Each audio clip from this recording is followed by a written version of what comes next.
one of the things that is a great pity tonight is that Margaret Lloyd can't be here. But I did see her this morning, and I asked her whether she could sit with me and just choose a passage in the book to read, which I will read to you in a moment. So what I'm reading to you is one that she specially has chosen.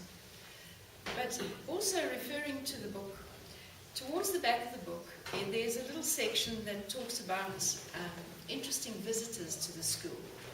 And Margaret Lloyd has written about the animals and the insects and the people who've brought interesting visitors into the school in that regard. And one of the people, of course, is Basil Mills, the one and only Basil Mills. And I remember him so clearly coming to a parents' evening, and we were all being very earnest and talking about children and their progress. And there was Basil, and I was talking to him. I taught both his children. And while we were talking, a little furry head came up out of his shirt and looked at me from inside his shirt. And I jumped back a meter, and I said to him, "Basil, there's a creature in your shirt." So he said, "Yes, it's a mongoose." And with that, he said, "Get down, sleep, go to bed. I told you not to embarrass me." And then we carried on talking about his children's progress. It was quite difficult. But anyway, here is the piece that Margaret has chosen. Now, Malcolm has just talked about how they, in his time, they built the second story above the pre-primary. And this is a story from then. The building was proceeding well, but by mid-December 1994, the roof was still not on the new story, and it was open to the heavens when the builders packed up and left for their Christmas break. This would not have been a problem, but openings to the sky were now above the wall alongside the passage leading to the boys' loos, toilets. These openings were roughly covered with a green tarpaulin.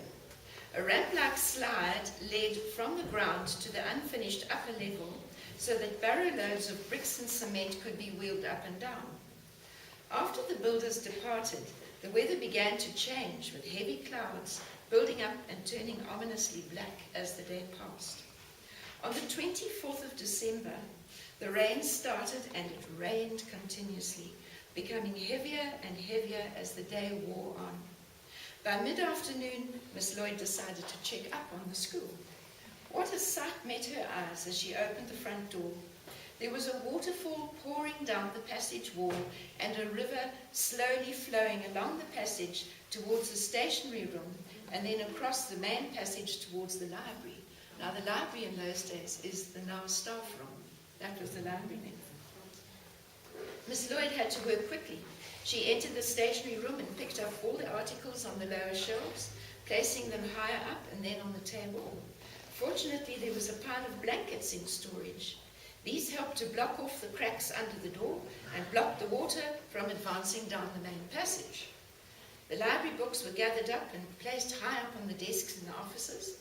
Then began the unending task of mopping up the water and wringing it into buckets, then throwing it back outside.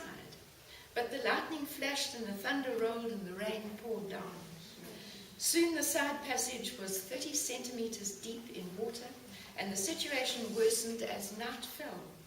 In desperation, Margaret Lloyd phoned the fire station and explained the situation. The firemen arrived in their thick, enveloping raincoats and discovered that the unfinished upper floor was like a lake. They immediately fetched the wheelbarrows and began wheeling barrow loads full of water down the ramps, and then they emptied them out below.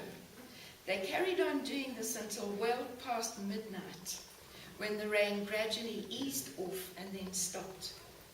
After all the mopping up, Margaret Lloyd and the firemen stood outside, looking up at a clear night sky spangled with stars. Happy Christmas, everyone. No, it's not. It's like Noah's Ark. What a night, but those firemen were real heroes. Fortunately, no more rain fell, and the insurance paid out for the damage. When the building was finished, all that remained to remind us of that wet, wet Christmas was a watermark up on the brick wall, showing the level where the water had reached, and the badly scarred doors to the stationery and the storerooms and the boys' toilets. Later, steel plates were fastened across the bottoms of the doors to cover the damage, and the marks on the walls slowly faded away. So there's a lovely story, but you know what struck me about this story, and I was so glad that she in fact chose it, was where she says, what a night, but those firemen were real heroes. What about her? She was actually the real hero. And so I salute her. That's fantastic.